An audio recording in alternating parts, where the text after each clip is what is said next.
지금 한 명은 코로나 때문에 앞서 못 나오고 한 명은 지금 오고 있는데 지금 몇 시야 지금 왕창 지각인가 봐요. 아무튼 반갑습니다. 여러분과 과학을 함께 하고 있는 김기현이요. 오늘부터 이제 오비탈 할 차례입니다. 그렇죠? 오비탈. 재밌죠? 그렇죠? 재밌는 내용이에요. 자, 일단은 시작합시다. 제목을 제가 오비탈 이렇게 적어놓고 시작을 할 건데, 선생님은 이 오비탈을 얘기를 할 때 정말 많이 고민을 하거든요. 왜냐면 이 오비탈이 잘 모르겠다가 정답이야. 그러니까 이 전자가 너무 빨리 움직이기도 하고 너무 조그맣기도 하고 해가지고 정확하게 전자가 어디 있는지 모르거든요. 그러니까 그 모르는 전자를 표현하려고 하다 보니까 어쩔 수 없이 얘기하는 일종의 규칙 같은 거라 생각을 하시면 되는데, 예를 들어서 선생님이 저번 시간에 얘기했던 게 뭐였냐면 이런 거죠. 자, 원자핵이 이렇게 있다라고 한번 해봅시다. 오케이? 그러면 이 원자핵 주변에 이제 전자들이 움직이겠죠. 그래서 전자가 움직이는 공간을 이렇게 대충 이렇게 세네 개만 이렇게 해보도록 할게요. 그렇죠? 여기 있으면 첫 번째 껍질을 내가 n은 1, 그렇죠? 두 번째 껍질은 n은 2, 세 번째는 n은 3, 네 번째는 n은 4, 뭐 이런 내용을 했었거든요. 그렇지? 그다음 얘네들의 애칭도 있었어. 그래서 첫 번째 껍질을 내가 K 껍질, 두 번째 껍질을 L 껍질, 맞죠? 오케이? 세 번째 껍질을 M 껍질, 네 번째 껍질은 N 껍질, 이런 식으로 우리가 얘기를 했었는데, 수소인 경우는 전자 하나니까 뭐 말하기도 편했어. 근데 이제 수소 말고 전자가 여러 개인 애들은 정확하게 어디 있는지 판단할 수가 없단 말이야. 그래서 오비탈을 우리가 뭐 확률함수, 궤도 함수 이런 단어를 쓸 거거든요. 의미는 이거야. 근데 지금 엄마가 집 안에 있을 확률은 100%다. OX, X죠. 그렇죠? 엄마가 집 안에 있을 확률이 크긴 크지만 정확하게 집 안에 계신다 이렇게 얘기할 수는 없습니다. 근데 마찬가지야. 전자들이 이 주위에 분명히 있는 건 맞는데 정확히 여기 딱, 저기 딱 이렇게 얘기할 수가 없으니까 이쯤에 있을 거예요. 이것도 좀 너무 비과학적이잖아.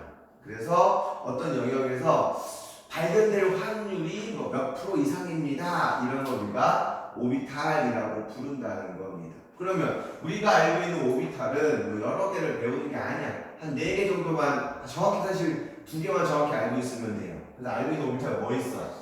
S 오비탈, 그쵸? 들어갔죠? P 오비탈, D 오비탈, F 오비탈, 이런 것들이 우리가 알고 있는 오비탈입니다. 그러니까 모양을 기호로서 쓴다 이런 내용이겠죠. 그래서 S 오비탈은 뭐야? 어떤 모양인가라고 하면 동그란 모양이에요. 근데 우리가 원자는 평면 구조가 아니라 입체 구조잖아. 그럼 당연히 얘는 구형입니다. 구형 모양의 오비탈을 S 오비탈이라고 부를 거고, 맞지? 그 다음 P 오비탈은 우리가 R형 모양입니다 라고 얘기를 하고, 그러니까 D나 혹은 F 이거 혹시 이름 기억하고 있어? 진짜? D 오비탈 어떤 모양이에요? 그치, 이름 모르지? 그러니까 있는 건 알지만 얘네 이름은 우리가 알 필요가 있다 없다? 알 필요가 없어. 원자번호 20번까지는 다 S랑 P로 끝나기 때문에 우리 원자번호 20번까지만 기억할 거거든요. 그래서 다른 거 기억 안 해도 됩니다. 나머지 건 우리가 언제 배우는데요? 대학 가서 배우는 거야.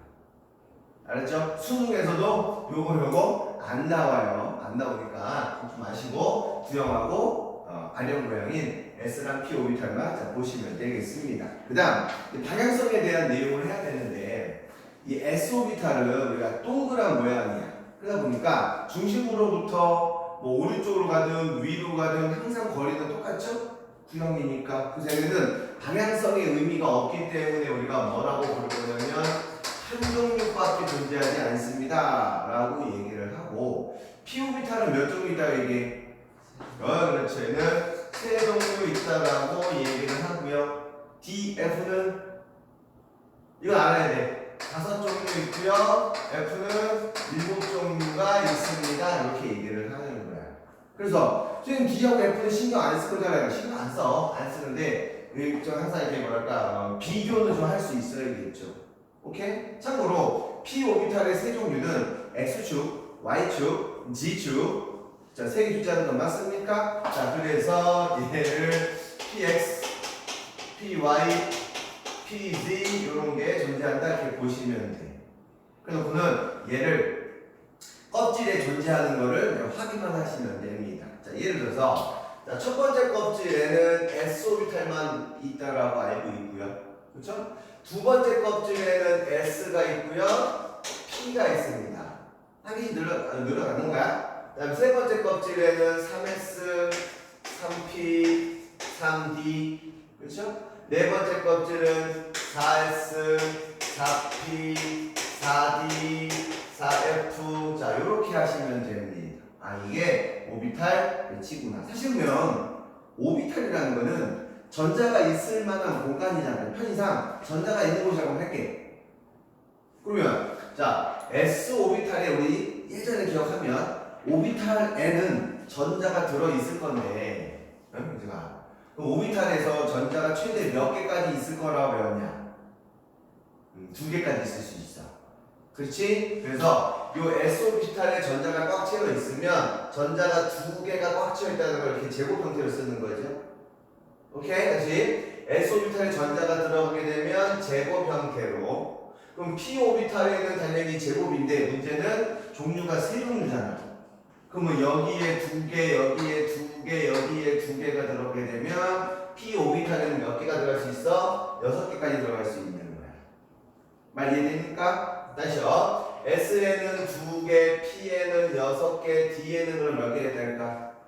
10개. 왜냐면 5종류가 되니까 얘는 10개의 전자가 들어갈 수 있습니다. 오케이. 그 다음에 S에는 2개, P에는 6개, D에는 10개, F에는 14개 이렇게 올 수가 있는데, 그러면서 뭐 외우는 건 아니지만 이 첫 번째 껍질에 올 수 있는 전자 개수는 2개. 그렇죠? 두 번째 껍질에 올 수 있는 전자 개수는 8개. 맞죠? 세 번째 껍질에 올 수 있는 전자 개수는 18개. 맞나? 아니구나. 맞죠? 그 전자 개수니까. 그 다음에 네 번째 올 수 있는 전자 개수는 몇 개냐? 32개냐?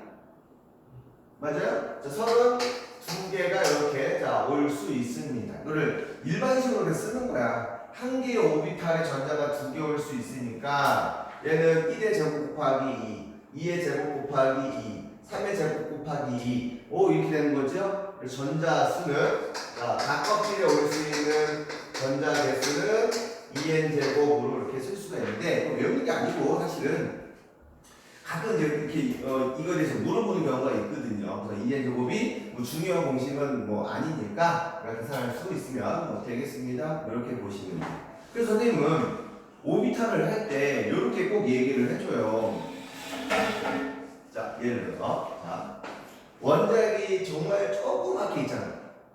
원자력이 정말 조그매요. 보이진 않지. 그래서 첫 번째 껍질, 예를 들어서 두 번째 껍질, 그래서 세 번째 껍질 이렇게 있다고 합시다. 그러면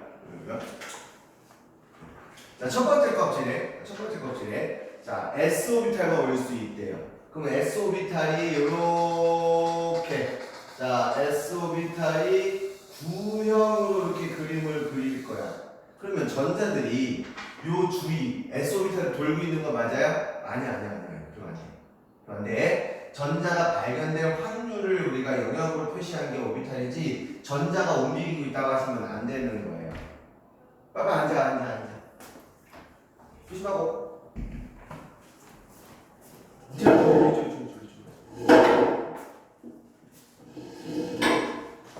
겁나 일찍 오셨어.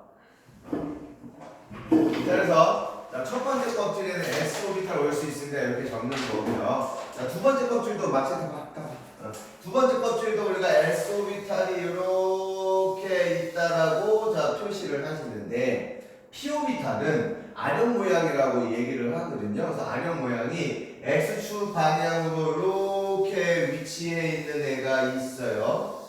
그쵸? 그 다음에 y축 방향으로 이렇게 위치해 있는 애가 자 있다는 거고요. 그 다음 z축 방향으로 이렇게 있는 애가 자 있다는 게 이게 p 오비탈의 모습이네. 그래서 뭐 px, py, pz 이렇게 그림을 그립니다. 그러면 당연히 그래서 내가 이걸 뭐 평상 px라고 한번 할게요. 그럼 전자는 요 px 요 둘레를 이렇게 돌고 있는 거 맞죠? 아니지. 아니야.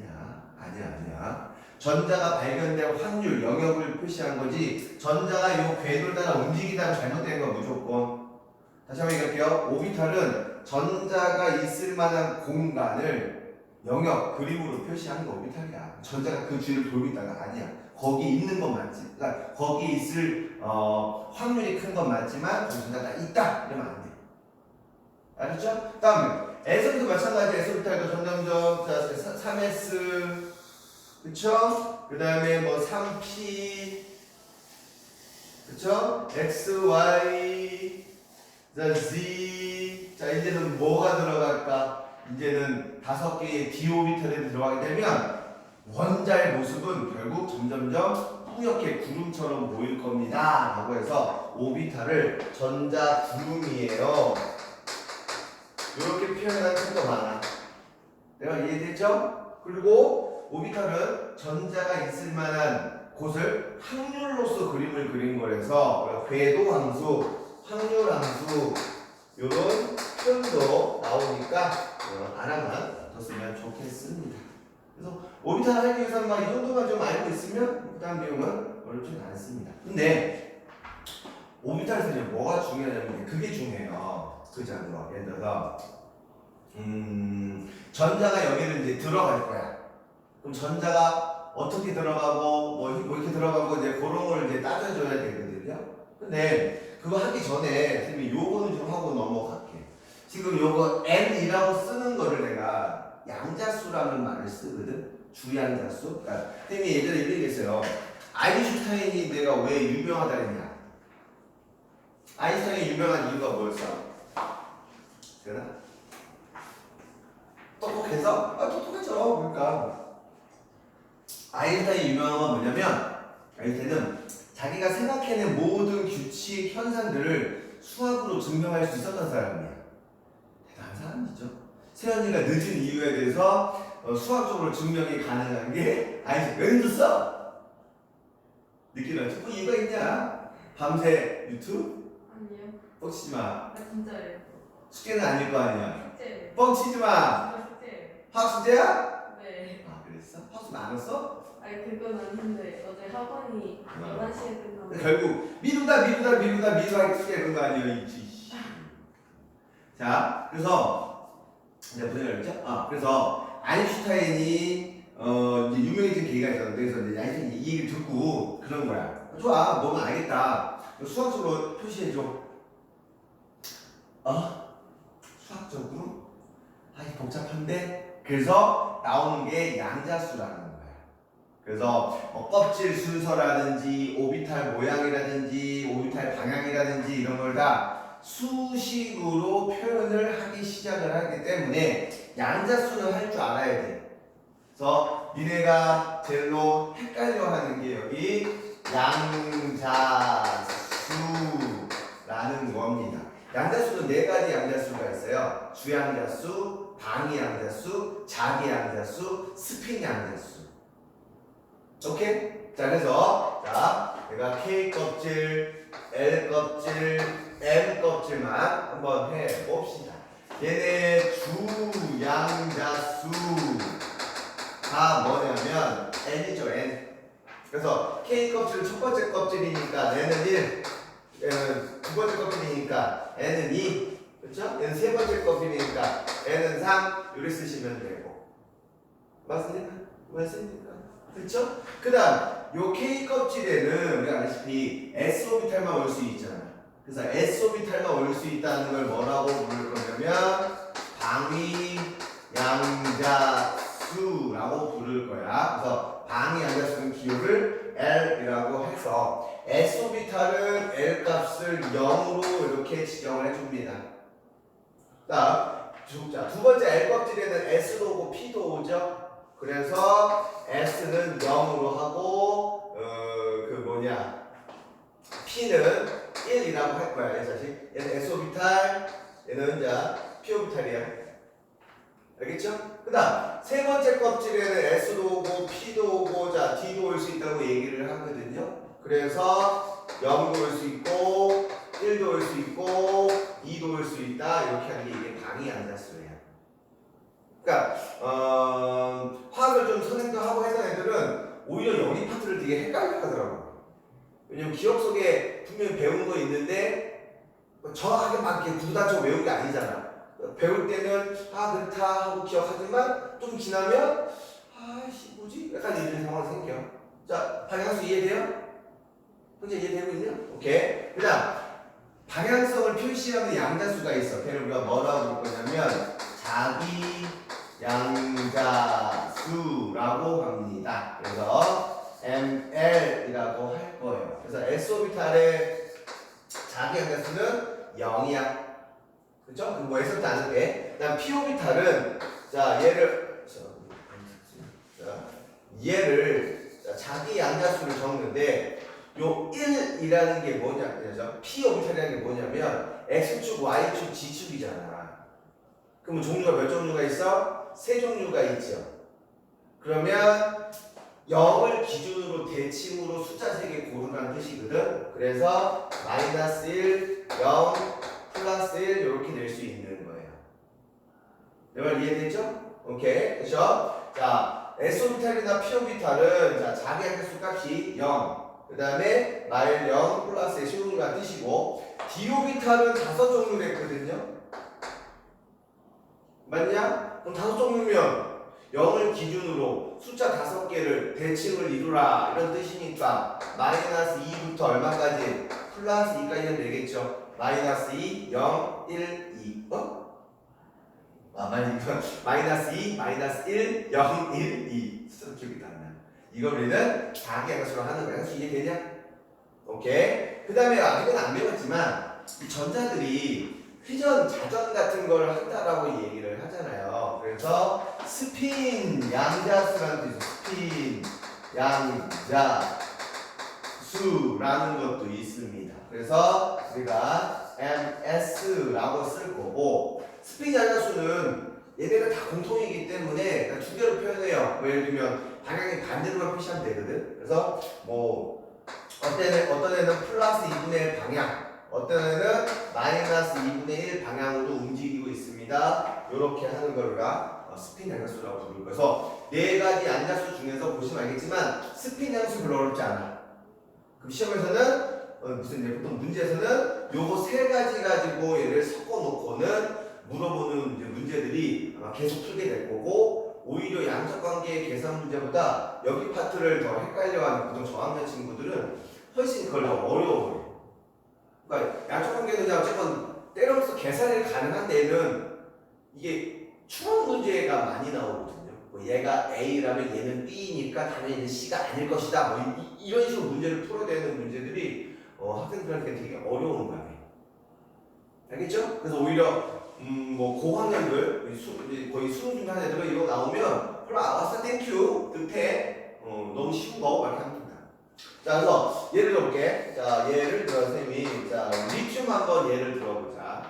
리튬은 원자 번호 3번이니까 전자가 3개가 있는 거지. 맞냐? 그럼 전자 3개를 가지고 할 거야. 그래서 우리가 표시를 이렇게 할 거거든. 1S의 전자는 2개 들어갈 수 있고요. 3개니까. 그 다음에 2S에 하나 들어갈 수 있습니다. 그러면 1S에 있는 전자 2개는 양자수로 표시하면, 첫 번째 전자는 지금 쌤만 이해되고 있니? 그렇죠? 그래서 첫 번째 전자는 첫 번째 껍질에 있고 S 오비탈이 있습니다. S 오비탈의 방향성은 없고요. 만약에 걔가 +2분의 1 방향으로 움직이고 있다라고 하면 두 번째 전자는 똑같이 첫 번째 껍질에 있고, 맞죠? S 오비탈이 있으며 그치? 그 다음에 방향성은 없지만 얘랑 반대 방향으로 돌고 있습니다. 이렇게 전자를 이렇게 숫자로 표시하는 거 우리가 양자수라고 부를 거야. 그럼 세 번째 전자는 자, 두 번째 껍질에 있고요. 역시 s 오비탈에 있습니다. 그러면 얘는 방향성의 의미는 없지만, 그러면 나머지의 스핀 방향은 우리가 플러스 2분의 1 방향이거나 마이너스 2분의 1 방향입니다. 이렇게 하는 거예요. 그래놓고는, 그러니까 이건 내 쉽게 얘기를 한 거고, 원자번호 8번에 특정 원자를 딱 지정을 해가지고, 뭐 얘랑 얘랑 더한가, 뭐 얘랑 얘랑 더한가, 얘랑 얘랑 더한데 곱하기 2한가, 이런 걸 문제로 준 다음에 걔네가 몇 번째 껍질에 있는지, 무슨 오비탈에 있는지 찾아내는 문제가 제일 좀 어렵습니다. 오케이? 그러면 왜 이거 오비탈을 하게 됐느냐? 오비탈을 왜 해야 되냐? 첫 번째, 우리 저번 시간에 배운 게 보호의 전자 껍질이었잖아요. 보호는 뭐만 가능하다고? 수소만 가능해. 왜? 수소는 전자가 하나니까 얘네를 왔다 갔다 하면서 에너지 흡수하고 방출하는 거 크게 뭐 방해받는 거 없거든? 근데 전자들이 만약에 여러 개가 돼. 만약에 뭐 전자가 만약에 10개가 있다 칠게. 그 10개 전자가 나누어져 들어있는데 얘네가 거기 공간에서 서로 간에 뭐 하냐면 영향을 주고받고 있단 말이야. 그래서 전자를 만약에 내 맘대로 다른 데를 옮겨주거나, 전이라고 부르죠. 전이할 때 다른 영향을 끼치기 때문에 스펙트럼을 조사를 하게 되면 정확하게 딱 선이 나오는 게 아니라 막 겹치는 선이 막 여러 개 나오는 거야. 그래서 오비탈이 나오기 시작을 하는 거지. 자, 우리 생각해봐. 원자를 맨 처음 발견한 사람은 톰슨이에요. 톰슨 전에는 돌턴이라는 사람이 원자설 얘기를 했고, 톰슨이 전자 발견, 러더퍼드가 원자 핵 발견, 골트슈타인이 양성자 발견, 체드윅이 중성자 발견, 그 다음에 전자 껍질은 보호가 발견.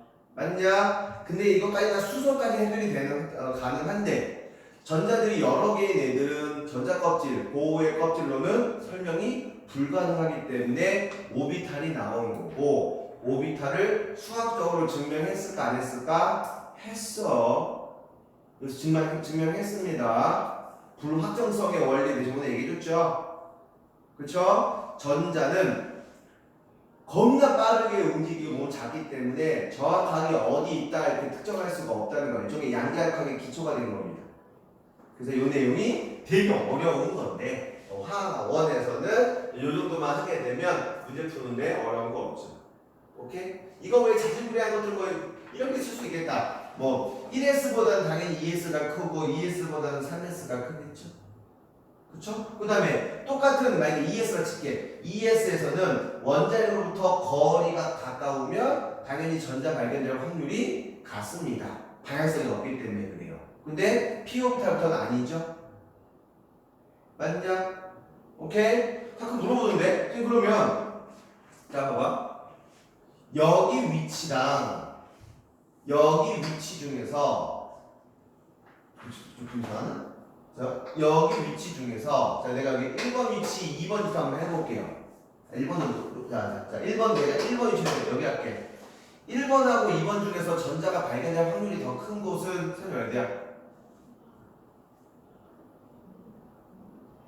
2번. 야? 2번? 2번? 홍식이는?